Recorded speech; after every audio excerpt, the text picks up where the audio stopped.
பரமசிவனே, இப்படி சாமி கும்பிட்டு அறுவடை செஞ்சா மத்த மதத்துக்காரங்க இந்த அரிசியை எப்படி சாப்பிடுவாங்க?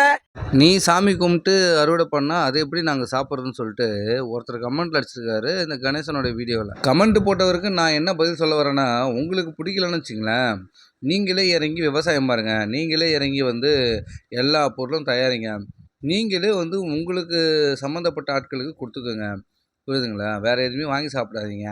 அதே மாதிரி ரோட்டில் நடக்காதீங்க, இது வேறு யாருன்னா போட்டிருப்பாங்க அந்த ரோட்டில் நடக்காதீங்க, எந்த பைக்கும் வாங்காதீங்க, எந்த காரும் வாங்காதீங்க, வீடு கட்டாதீங்க. ஒருத்தன் கஷ்டப்பட்டு விவசாயம் பண்ணி அறுவடை பண்ணும்போது சாமியை கும்பிட்டு, ஈஸ்வரா நல்லபடியாக அறுவடை முடியணும், எல்லாருக்குமே நல்லது நடக்கணும் அப்படின்னு சொல்லி வேண்டி வீடியோ போட்டோம். அதை நாங்கள் எப்படி சாப்பிட்றதுன்னு சொல்லிட்டு ஒரு மதத்தினர் கேட்குறீங்களே. உலகத்தில் தயாரிக்கக்கூடிய எல்லா பொருளும் அவன் கடவுளை நம்பி தான் அங்கே வேலை செய்கிறான். செய்யும் தொழிலே தெய்வம் இல்லைங்களா? அவங்களுக்கு எந்தெந்த கடவுளோ அந்தந்த கடவுளை வணங்கிட்டு தான் எல்லா வேலையுமே ஆரம்பிக்கிறாங்க. அப்படின்னு பார்த்தா உலகத்தில் இருக்கிறது நம்ம எதையுமே வாங்கி சாப்பிட முடியாது இல்லையா?